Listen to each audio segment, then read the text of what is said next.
Hello friends, welcome back to my channel. இன்றைக்கி நம்ம பார்க்க போகிற வீடியோ பொங்கல் கரும்பு கர்ப்பிணிகள் சாப்பிட்லாமா சாப்பிடக்கூடாதா அதை பற்றி தான் இந்த வீடியோவில் நம்ம பார்க்க போகிறோம்.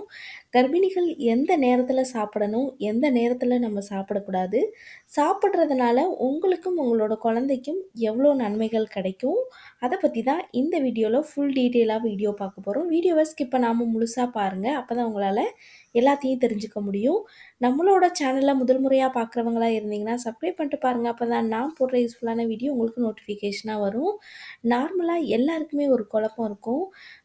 பொங்கல் கரும்பு வந்து கர்ப்பிணிகள் சாப்பிட்றதுனால நம்மளோட குழந்தைக்கு ஏதாவது பாதிப்புகள் வந்து இருக்குமா இருக்காதா, சாப்பிடலாமா சாப்பிடக்கூடாதான்னு சொல்லிட்டு கண்டிப்பாக பொங்கல் கரும்பு வந்து கர்ப்ப காலத்தில் நம்ம கண்டிப்பாக எடுத்துக்கொள்ளலாம், எந்த ப்ராப்ளமும் கிடையாது. ஆனால் கம்மியான அளவு எடுத்துக்கொள்ளணும். ஏன்னா நார்மலாக இந்த கரும்பு வந்து இரவு நேரத்தில் வந்து கர்ப்பிணிகள் வந்து எடுத்துக்க கொள்ளக்கூடாதுன்னு சொல்கிறாங்க. ஏன்னா நீங்கள் நைட்டு வந்து கரும்பு எடுத்துக்கொள்கிறதுனால உங்களுக்கு ரத்தத்தில் இருக்கிற சர்க்கரையோட அளவு வந்து இன்னும் ஈஸியாக அதிகமாக இன்க்ரீஸ் ஆகும். அதனால தான் இரவு நேரத்தில் மட்டும் கர்ப்பிணிகள் வந்து இந்த பொங்கல் கரும்பை வந்து சாப்பிட்றத வந்து தவிர்த்து கொள்ளுங்க.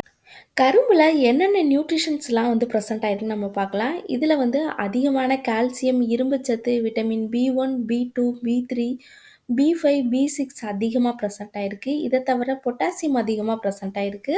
அது மட்டும் இல்லாமல் இதில் அதிகமான ஆன்டி ஆக்சிடென்ட்ஸ், இரும்புச்சத்து அதிகமாக ப்ரெசென்ட் ஆயிருக்கு. ஸோ கர்ப்பிணிகள் எடுத்துக்கொள்கிறதுனால அதிகமான நியூட்ரிஷன் வந்து உங்களுக்கும் உங்களோட குழந்தைக்கும் அதிகமாக கிடைக்கும். அது மட்டும் இல்லாமல் இப்போ கர்ப்பிணிகள் கரும்பு வந்து எடுத்துக்கொள்கிறதுனால ரொம்ப முக்கியமான என்ன நம்மளுக்கு அதிகமான நியூட்ரிஷன்ஸ் கிடைக்குங்கிறத நம்ம இப்போ பார்க்கலாம். ஃபஸ்ட்டு நம்ம பார்த்தோன்னா கர்ப்பிணிகளுக்கு கர்ப்ப காலத்தில் அதிகமான பல் பிரச்சனைகள் வந்து அதிகமாக உருவாகும். அதாவது பல் வலிக்கும், இந்த எளிறு வீக்கம், இந்த மாதிரியான பிரச்சனைகள் வந்து ஒரு சில பெண்களுக்கு அதிகமாக உருவாகலாம். ஏன்னா அதிகமான ஹார்மோன் சேஞ்சஸ்னால இந்த கரும்பு நம்ம எடுத்துக்கொள்கிறதுனால பல் சம்மந்தப்பட்ட பிரச்சனைகள் வந்து ஈஸியாக சரியாகும். ஏன்னா இதில் அதிகமான கால்சியம் வந்து அதிகமாக ப்ரெசென்ட் ஆகிருக்கு. அது மட்டும் இல்லாமல் இது நோய் எதிர்ப்பு சக்தியை வந்து அதிகப்படுத்தும். ஏன்னா இதில் அதிகமான ஆன்டி ஆக்சிடென்ட்ஸ்கள் வந்து அதிகமாக ப்ரெசென்ட் ஆகிருக்கும். நார்மலாக ஒரு ஃபீவரோ கோல்டோ அதிகமாக வராமல் தடுக்கிறதுக்கு இந்த கரும்பு வந்து ரொம்பவே ஹெல்ப் பண்ணும். நிறைய பெண்களுக்கு வந்து யூரினரி ட்ராக் இன்ஃபெக்ஷன்ஸ் வந்து இருக்கும். கர்ப்ப காலத்தில் அது ரொம்பவே இயல்பான ஒன்று தான்.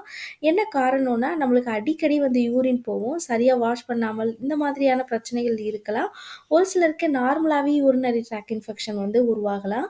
இதுக்கு வந்து கரும்பு நம்ம எடுத்துக்கொள்கிறதுனால அந்த எரிச்சல், இந்த மாதிரியான பிரச்சனைகள் வந்து கம்மியாகிறதுக்கு இந்த கரும்பில் இருக்கிற நியூட்ரிஷன்ஸ் வந்து ரொம்பவே ஹெல்ப் பண்ணும். நெக்ஸ்ட் நம்ம பார்த்தோன்னா இதில் இருக்கிற அதிகமான இரும்புச்சத்து கர்ப்பிணிகளுக்கும் குழந்தைக்கும் அதிகமான நோய் எதிர்ப்பு சக்தியை வந்து, அது மட்டும் இல்லாமல் கல்லீரலோட ஃபங்க்ஷனை வந்து நல்லா இன்க்ரீஸ் பண்ணுறதுக்கும் இந்த கரும்பு வந்து ரொம்பவே ஹெல்ப் பண்ணும். இரவு நேரத்தில் மட்டும் கர்ப்பிணிகள் வந்து கரும்பு சாப்பிட்றத தவிர்த்து கொள்ளுங்க. ரொம்ப கம்மியான அளவு எடுத்துக்கொள்ளுங்க. ரொம்ப அதிகமான அளவு வந்து எடுத்துக்கொள்ள வேண்டாம். அதே மாதிரி உங்களுக்கு ப்ரெக்னன்சி டைமில் மட்டும் எனக்கு சுகர் இருக்குது, அவங்கெல்லாம் கரும்பு சாப்பிட்லாமான்னா நீங்கள்லாம் டாக்டரை கன்சல்ட் பண்ணாமல் கரும்பு சாப்பிட்றத வந்து தவிர்த்து கொள்ளலாம். ஒரு தடவை டாக்டரை கேட்டுட்டு கூட நீங்கள் எடுத்துக்கொள்கிறது ரொம்பவே நல்லது. ஓகே ஃப்ரெண்ட்ஸ், இந்த வீடியோ உங்களுக்கு ரொம்பவே யூஸ்ஃபுல்லாக இருக்குன்னு நினைக்கிறேன். இந்த வீடியோ பிடிச்சிருந்ததுன்னா லைக் பண்ணுங்கள், ஷேர் பண்ணுங்கள், கமெண்ட் பண்ணுங்கள். மறக்காமல் சப்ஸ்கிரைப்